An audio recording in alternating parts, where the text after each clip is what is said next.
video of the Chinese brands exposing the watch industry. Where is that? I've seen movies. Got you right here. This is a CF Rolex I got from Shenzhen for only 120 USD, and it still ticks. Everything is perfect. Watches come in different sizes. A small dial makes you always slimmer, while a large one makes you a stronger air.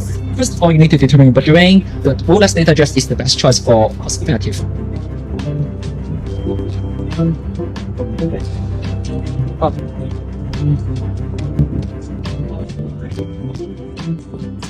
There are now serious claims that Rolex, the iconic Swiss luxury watchmaker, is manufacturing parts, and even entire watches, in China. Yes, the same Rolex people spend $10,000, $20,000 or more on.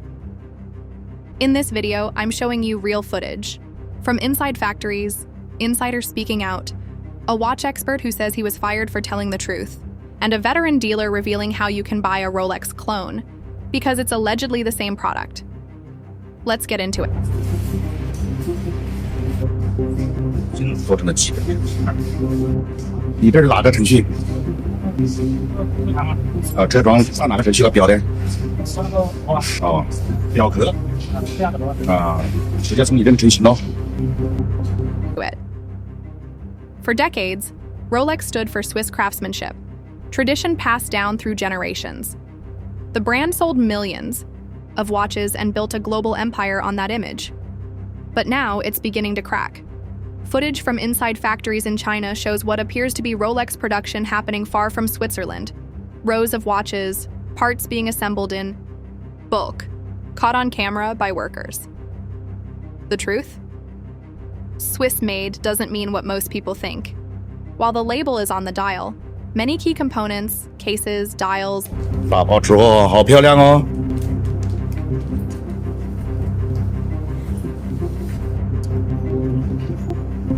半成品的表带，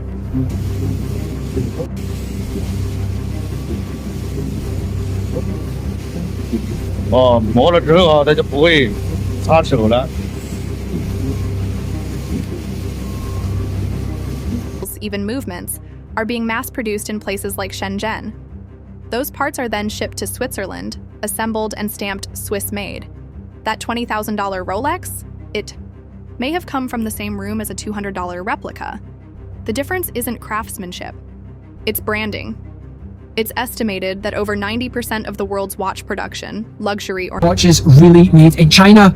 I went to Shenzhen to find out. It's the epicenter of Chinese watch manufacturing, and according to this one expert, they still make about 4 million watches a year, 300 watchmakers in Switzerland. Do the math. There's compelling evidence that Swiss-made on the dial doesn't mean the watch was made or constructed in Switzerland. When I did find the higher quality knockoffs, they all pointed me in the direction of one particular factory. Unfortunately, they wouldn't let me film inside, but I can tell you the quality was very high. Certainly, lots of micro brands manufacture in Shenzhen, as well as lots of big brands. Or not, passes through Shenzhen at some point.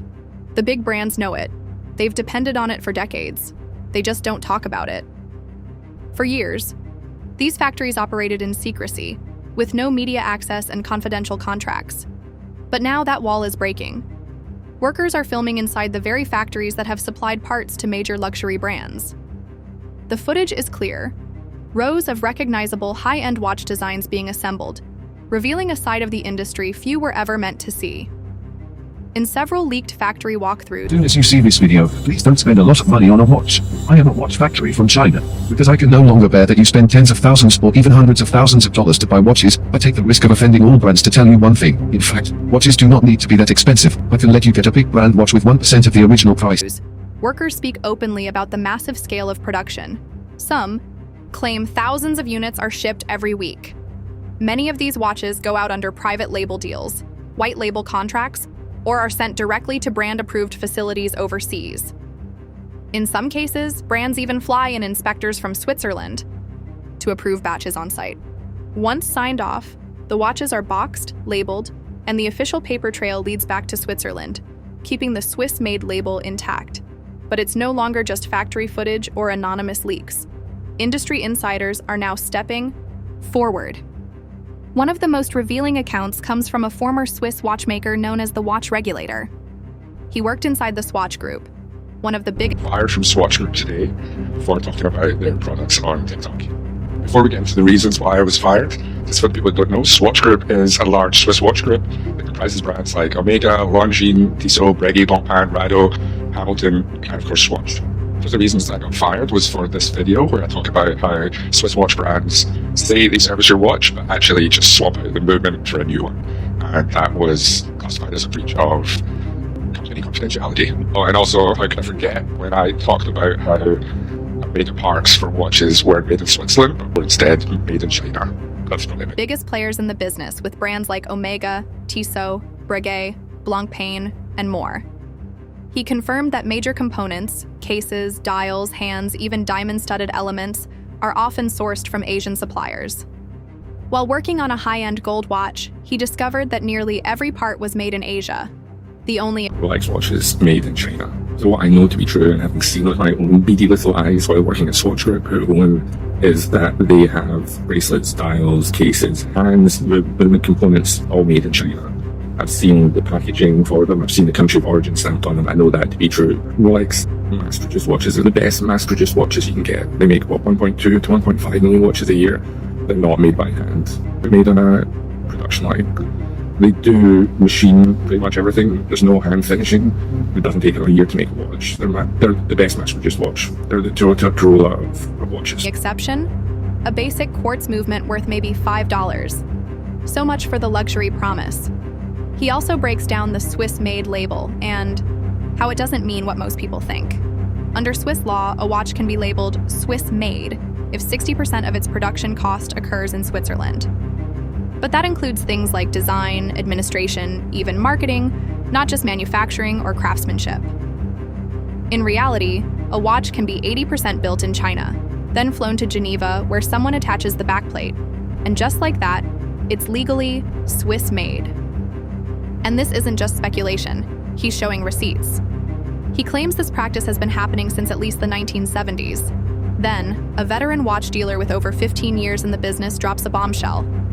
Some modern counterfeits are so flawless, they're indistinguishable. Quality. Oh, the quality of the knockoff are becoming crazy. They've been replicating the cards, even the cards, the paperwork for the watches. They've been doing it. It's scary. Rolex mostly? Rolex, Richard Mille, like anything, just name it. You'll see it. From the real thing. Today's fake Rolexes, especially popular models like the Datejust and stainless steel Daytona, are built with such precision that even certified watchmakers are being fooled. The materials, the movements, the detailing, everything checks out. One counterfeit Rolex passed inspection by not one, but two expert watchmakers. It wasn't flagged until long after it had been resold. But this isn't just about the watch. These replicas come with everything: NFC cards, warranty booklets, branded boxes, instruction manuals, microfiber cloths, even internal chips that scan directly to Rolex's official site.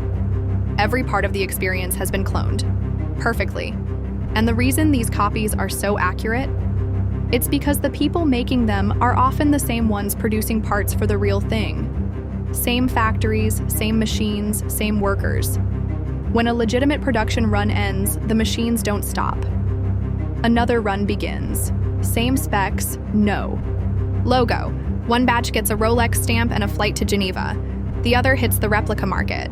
It's the same product, just a different destination. And now, these exact watches are being sold by Chinese manufacturers on TikTok at a fraction of the price. Something has happened that Rolex once claimed would never happen. Something that threatens to undo a century of brand mystique. Rolex has reduced its prices. Not a seasonal promo, not a temporary discount. These are permanent price cuts. And for a brand built on exclusivity and price stability, this is huge. It signals a major shift. This move comes after a flood of viral content exposed how luxury watches, including Rolex, are built using the same supply chains as far cheaper alternatives. Videos have surfaced showing Chinese factories assembling components nearly identical to high-end models. They're backed by whistleblower testimony, internal documents, and footage that reveals overlapping production lines between luxury and entry-level timepieces. Consumers are waking up.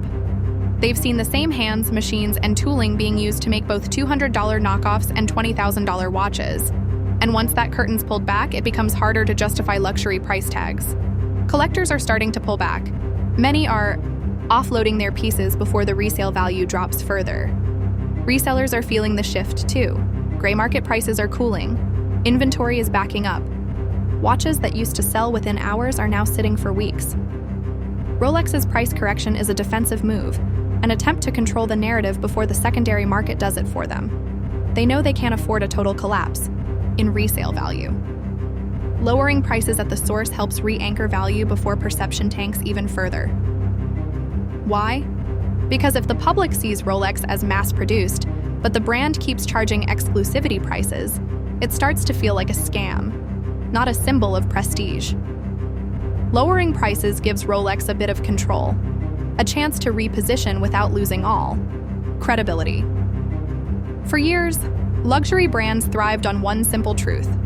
Consumers didn't know how the products were made. Marketing created distance. Packaging created mystique.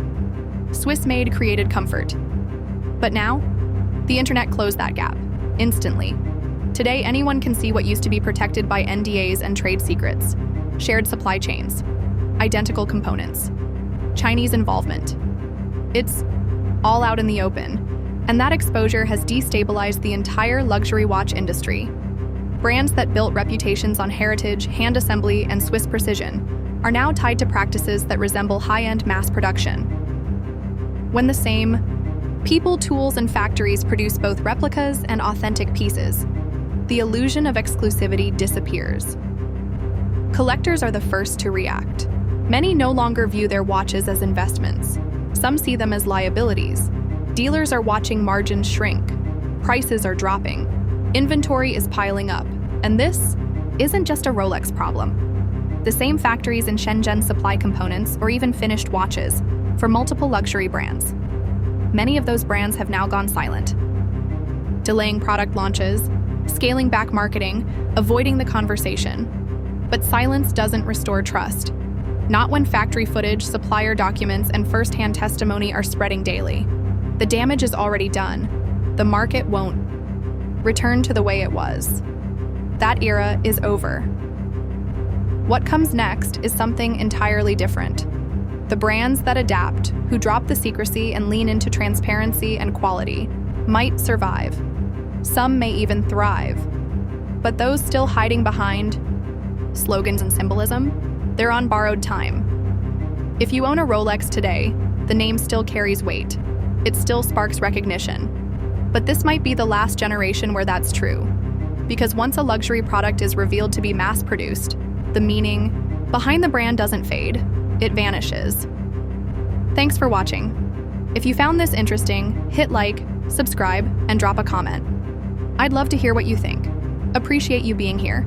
See you in the next one.